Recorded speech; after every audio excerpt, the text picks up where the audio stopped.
L'islam est le troisième et dernier monothéisme de l'histoire. Il apparaît chronologiquement après le judaïsme et le christianisme.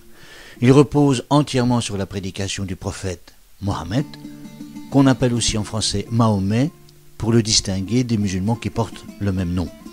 L'islam est la deuxième religion du monde après le christianisme et avant l'hindouisme.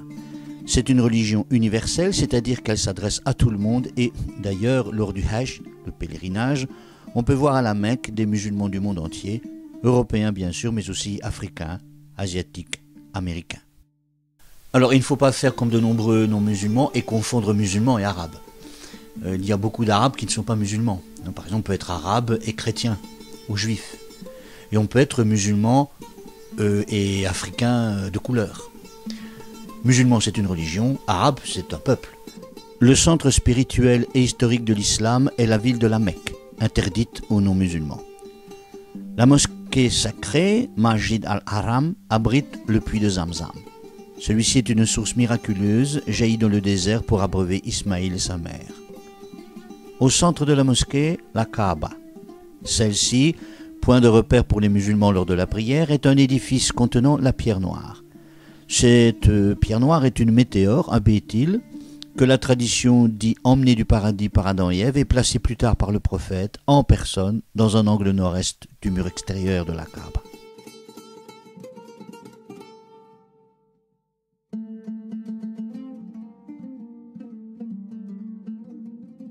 La Kaaba est le lieu le plus vénéré de l'islam. Ce monument carré de 12 mètres de haut n'avait pas de toit initialement et abritait les idoles de pierre au temps où les Arabes étaient idolâtres. S'étant emparé de la Mecque, le prophète a conservé ce monument qui sera détruit ensuite 2 fois et chaque fois reconstruit. Une étoffe recouvre aujourd'hui le bâtiment et on peut théoriquement y entrer, bien que l'accès soit strictement réglementé. L'intérieur est vide et recouvert de plaques de marbre ou de bois rares.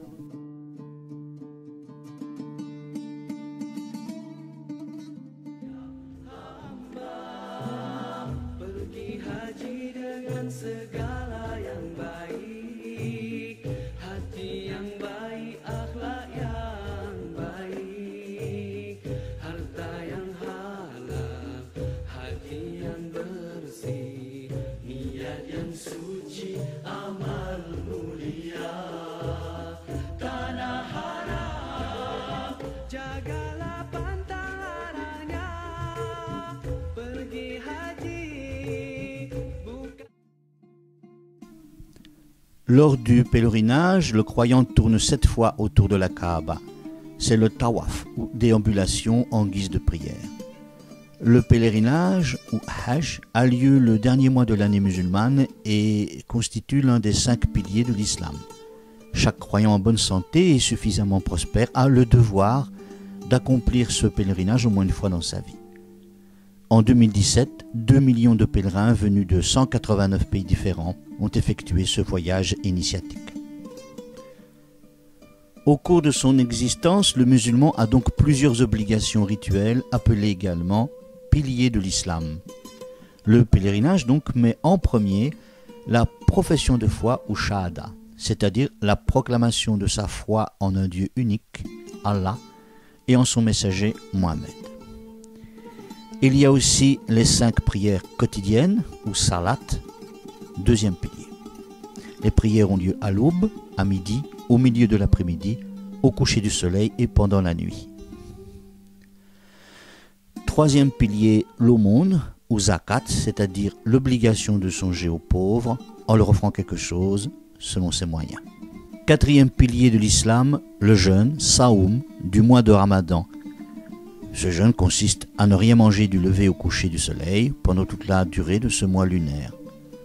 On ne peut non plus ni fumer ni avoir de relations sexuelles. Ce jeûne, institué en souvenir des visions du prophète, permet aux croyants de se mettre à la place des nécessiteux et de s'imposer des privations, c'est-à-dire de montrer la supériorité de sa foi sur ses besoins élémentaires. Le jeûne se termine par une fête, l'Aïd al-Fitr, une des grandes fêtes en islam, marquée par des présents aux enfants, des réunions de famille, des repas collectifs pendant 2 ou 3 jours. 5e et dernier pilier donc de l'islam, dont nous avons déjà parlé, le pèlerinage.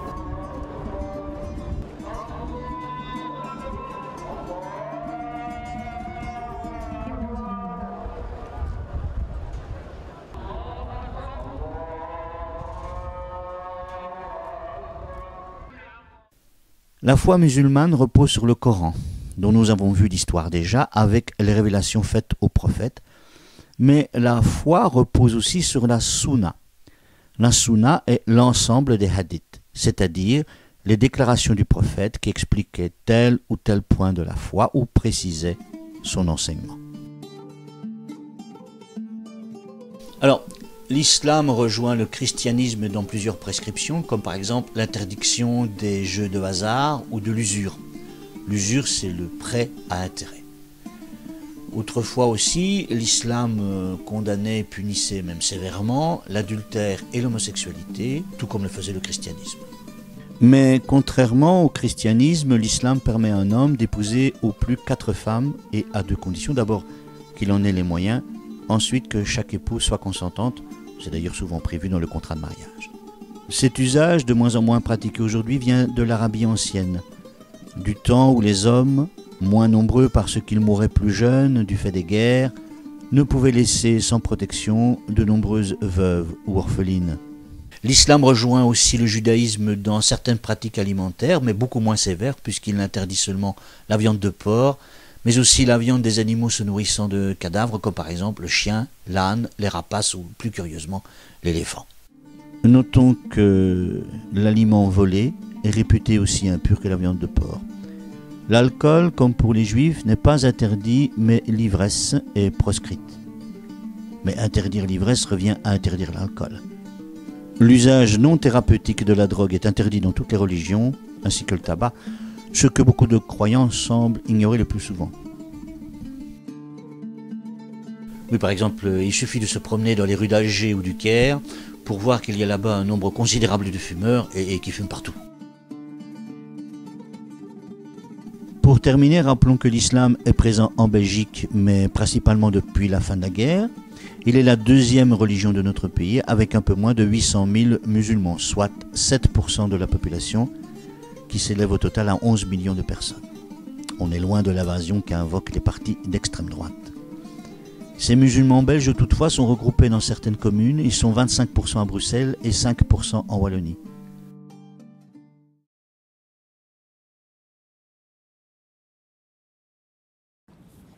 Cela fait des semaines que l'État islamique est à la une de l'actualité, que l'on relate dans nos journaux les exactions de cette organisation. L'exécution du journaliste James Foley a fortement marqué les esprits. Alors c'est au nom de l'islam que ces terroristes agissent et pour la toute grande majorité des musulmans, c'est insupportable. Je vous propose d'écouter le témoignage de quelques Belges de confession musulmane que Kamel Azouz a rencontrés. Mohamed est théologien. Ce spécialiste de l'islam revisionne cette vidéo postée par l'État islamique qui a mis en scène l'exécution du journaliste américain James Foley. Et cela au nom de l'islam. Allah subhanahu wa ta'ala nous dit dans le Coran que celui qui tue une personne, c'est comme s'il a tué toute l'humanité. Si un être humain est tué, c'est comme si tous les musulmans sur la terre qui sont tués. Et donc, je suis choqué de voir ce genre d'image, mais il ne faut pas attribuer tout cela à l'islam. L'islam n'a rien à voir avec ça. Agib est ingénieur, Khadija, assistante sociale. Ces citoyens belges de confession musulmane nous expriment leur indignation, mais aussi un certain ras-le-bol au sein de la communauté musulmane. Ce sont des images horribles et elles scandalisent la population et nous, elles nous scandalisent doublement. D'abord en tant que citoyens, mais aussi parce qu'on se rend compte qu'il y a des gens qui se revendiquent de la même religion que nous et qui commettent des actes qui sont inacceptables et inqualifiables. Depuis maintenant quelques années, on interpelle souvent la communauté musulmane lorsque des actes terroristes sont commis. Aujourd'hui, la communauté musulmane, je pense qu'elle en a un peu ras-le-bol de se justifier et de, encore une fois, condamner, parce qu'elle condamne. Elle condamne, tout le monde le sait qu'elle condamne. Maintenant, est-ce qu'il faut encore le répéter et jusqu'à quand? C'est ça la question. À la sortie d'une mosquée, Nous rencontrons d'autres musulmans après la prière. L'évocation de l'assassinat du journaliste américain est encore dans toutes les mémoires. C'est quelque chose qui ne devrait pas exister sur Terre. Ce sont des gens qui n'ont rien à voir avec ma religion, donc jamais en mon nom.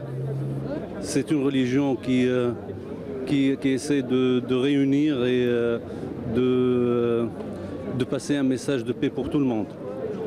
On essaie de vivre ça. Et on essaie de faire passer ça à travers notre comportement tout d'abord et à travers nos paroles. La parole, c'est bien ce qui anime Mounia et Ahmed, deux étudiants qui prônent la connaissance mutuelle à travers leur cercle, celui des étudiants arabo-européens. Ils veulent initier des débats.